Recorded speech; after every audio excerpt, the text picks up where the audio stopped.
creepy boyfriend watches snuff films, and it gets worse. My boyfriend's been treating me badly for over a year, but I've always been able to make excuses for him. I then found out he constantly watches videos of people being badly hurt.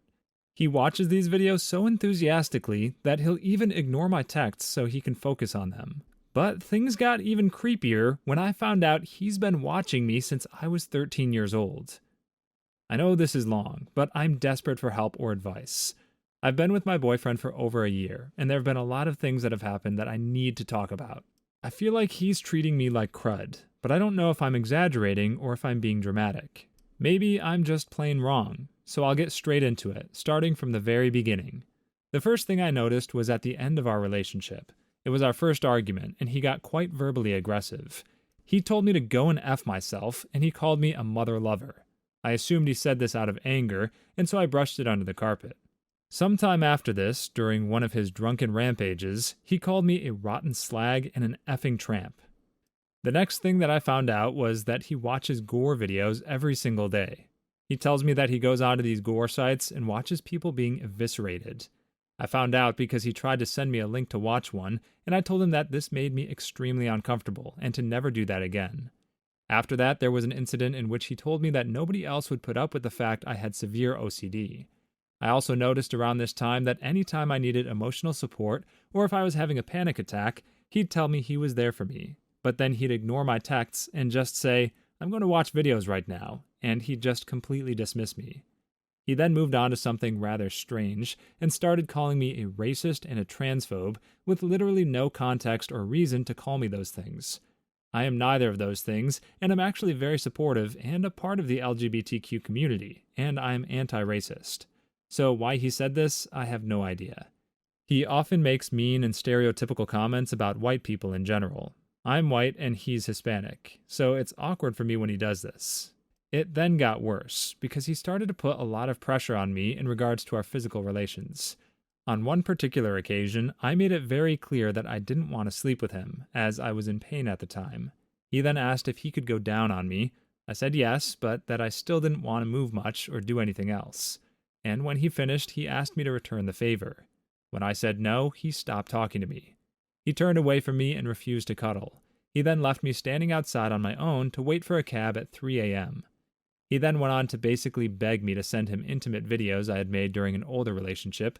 I said so many times that I didn't feel comfortable doing that, but he continued asking and asking when I was going to send him those videos. This is where it gets even weirder. We've known each other for 10 years. We were friends up until the last year. He disclosed to me that he was in love with me for many years before we got together, and that he was obsessed with me. He then proceeds to show me all these screenshots he took of pictures I had posted on social media. He showed me these pictures on his old phone with the times and dates that he screenshotted them, and it was throughout all the years that we knew each other. Most of them were from the last few years. He then told me that he pleasured himself to almost all of those pictures. This part is important. He screenshotted pictures of me when I was only 13 to 16 years old. The year that he took those pictures was 2020, meaning he was 24 at the time. I asked him very clearly, "Did you please yourself to those pictures in 2020?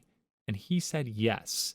And so I asked him again, "So you touched yourself to pictures of me where I was 13 to 16 years old when you were 24? And he again said yes. He realized how disturbed this made me and went on to say that it wasn't about my age, and he just liked the pictures. He's now trying to say that he lied about touching himself to those ones, but did it with the rest. Who the heck lies about that? I'm beyond creeped out, but he's now trying to make me feel like I'm crazy and like I'm exaggerating. I don't know what to do. He's literally telling me that I'm crazy for thinking he's done something bad, and that I'm accusing him of horrible things. To be honest, this is only the tip of the iceberg. There have been multiple occasions where he's generally disrespected me, dismissed me, screamed at me, threatened me with a breakup if I don't do certain things, gaslighted me, manipulated me, and has done subtle things to break my confidence down while knowing that I'm already insecure. For instance, he talks a lot about his exes and things they did while sleeping together, things that I won't currently do. My issue right now is that I'm actually starting to wonder if I'm the problem. Honestly, this would be bad even if this original poster had said nothing about the pictures or the terrifying videos. Notice she said that he insulted her during one of his drunken rampages, implying that he actually goes on drunken rampages with some regularity. Overdoing it occasionally isn't necessarily the worst possible sign. It happens. Even saying things you shouldn't while drinking might be forgivable, as long as it's rare. It's not actually true that drunk words are sober thoughts, even though Reddit likes to stand by that cliche. But this man who enjoys videos of people being hurt also enjoys pictures of pubescent girls. How long before those two interests overlap? This OP is definitely not the problem. This guy is a lifetime movie waiting to happen, and she needs to get out of this thing before she lands herself in the starring role. Maybe that sounds dramatic, but why in the world would she want to wait to find out? Clumsy wife made my mom overdose. Am I the jerk? I and my wife have been married for 5 years. She's 3 months pregnant. My mom is a diabetic and has high blood pressure. She also has poor memory, so she's been staying with me and my wife for the past 2 years, as nursing homes are extremely expensive where I live. I usually do all the cooking at home, and we have one of those stovetop controllers that are password operated to ensure safety in case my mom goes into the kitchen when I'm not at home. I also give my mom all her meds, as she's prone to forgetting whether she's taken them or not. As usual, I prepared breakfast for the 3 of us and kept my mom's meds on her bedside table before I left for work. I got a call around 4 hours into my shift saying that my mom was in the emergency ward because she passed out from only having her meds and not her food. I rushed to the hospital and found my wife sitting in the emergency ward. When I asked her why my mom didn't eat despite me having cooked, my wife said that she had eaten all the food herself because she was hungry. On top of all this, my wife gave my mom her diabetic meds, thinking that she hadn't had them yet. I tried to keep calm, but seeing my mom like that made my blood boil, and I told my wife to just go home. She tried talking to me, but I told her not to test me, and that I didn't know how much longer I would stay calm. I made her leave the hospital. She's been texting and calling me, but I haven't replied to her yet. My mom is conscious now, but the doctor said she's still disoriented and doesn't remember much due to overdose of diabetic meds. She'll have to stay at the hospital for a few more days. Am I the jerk for getting mad at my wife? All the comments are sure OP's wife did this on purpose. I understand the logic. They've been following the same routine for years. Granted, it sounds like OP's usually the one in charge of it, but how would she not know he administered her medication if he does it every day? That said, people can still make mistakes, even if they've been following the same routine forever. Ask anyone who's ever left the house without their wallet, or forgotten whether they shampooed their hair. We can all be a bit airheaded from time to time. It's extreme to jump to the conclusion that OP's wife was trying to bury her mother-in-law without further evidence. That said, we're trying to focus on horror stories for the rest of this month, so I feel pretty obligated to point my finger at the wife here. In that case, she did it. Shame on you, wifey. What do you think? Is a mistake like this plausible, or did the wife have sinister intentions? Let us know your thoughts down in the comments. If you made it this far in the video, consider liking and subscribing for more videos coming. My daughter keeps her mother's body in the closet. I'll start by saying my name is Matt, and I have a 7-year-old daughter named Madison. My wife is missing. We've been searching for 2 years, but she's ended up as one of those ignored missing person cases. She disappeared while I was on a business trip in California. My wife was staying home with my daughter in South Carolina. Maddie was 5 at the time. Apparently, someone heard screaming coming from my home. High-pitched, terrified screaming. After a bit, it became more muffled. Eventually, it stopped completely. My neighbor Danny was the one who heard the screaming. He came over to check, but my daughter opened the door and said nothing was wrong. When I returned home, my wife was nowhere to be found. Neither I nor Danny said anything to the cops about the screaming, as we were afraid we'd be the subjects of a criminal investigation if we did. Fast forward to now. Maddie is a little unsettled by her mother's disappearance. She often talks about her mother and how much she misses her. But sometimes she says off things, like, "I know where mommy is."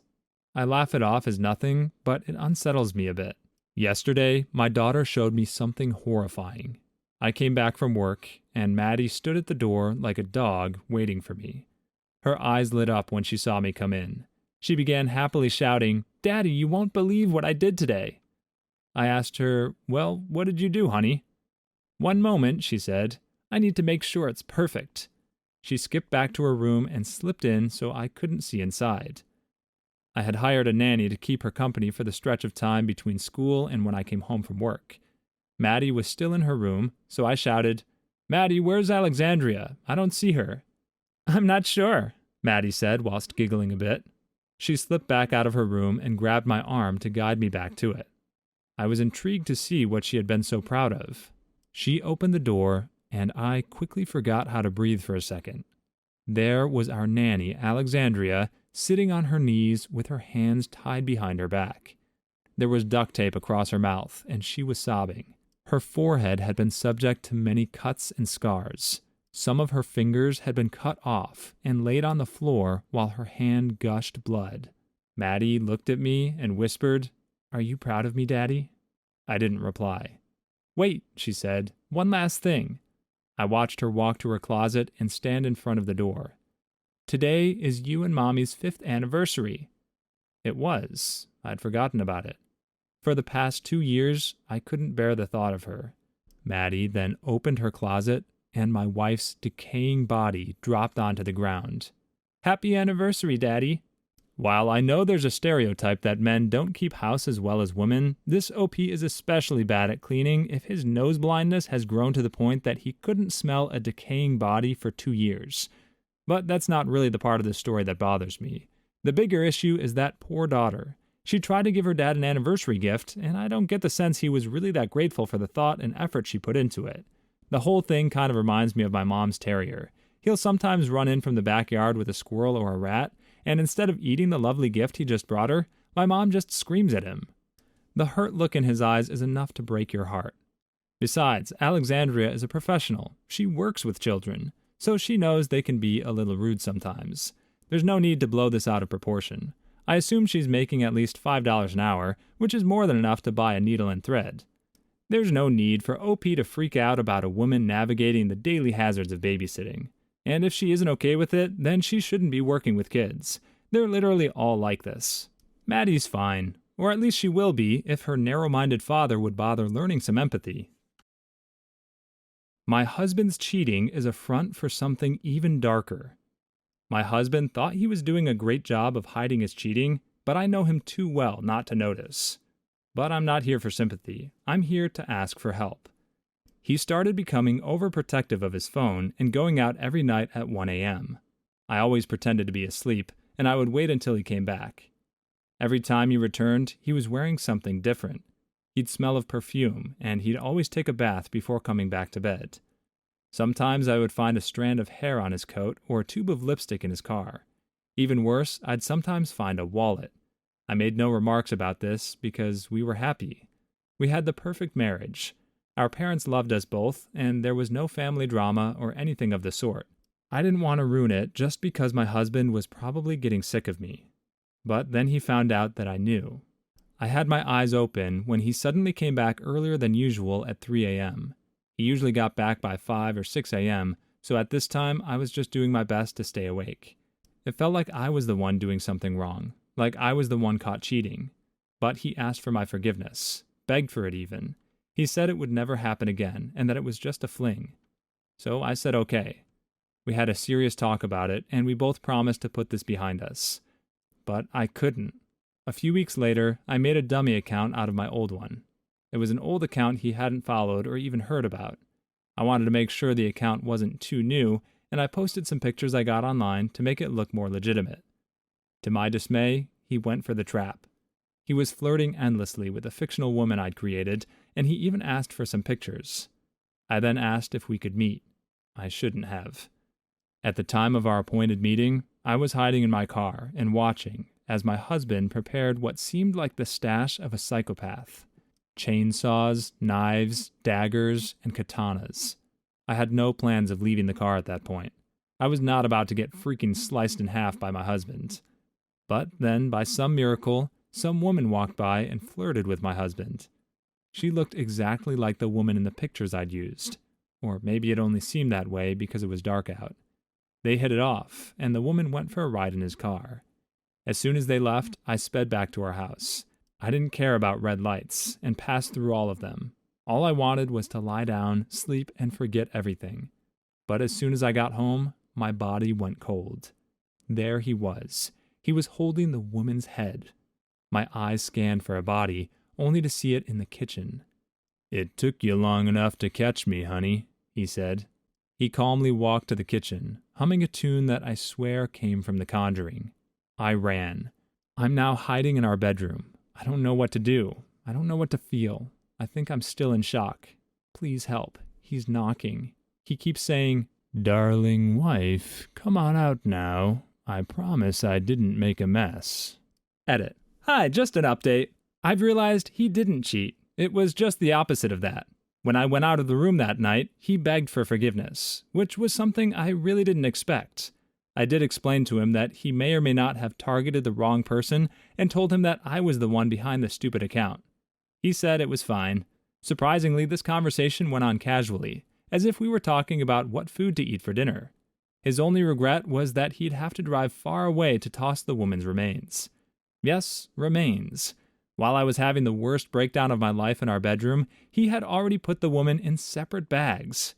This was a lot to take in, especially because there was not one speck of blood on the floor or the wall.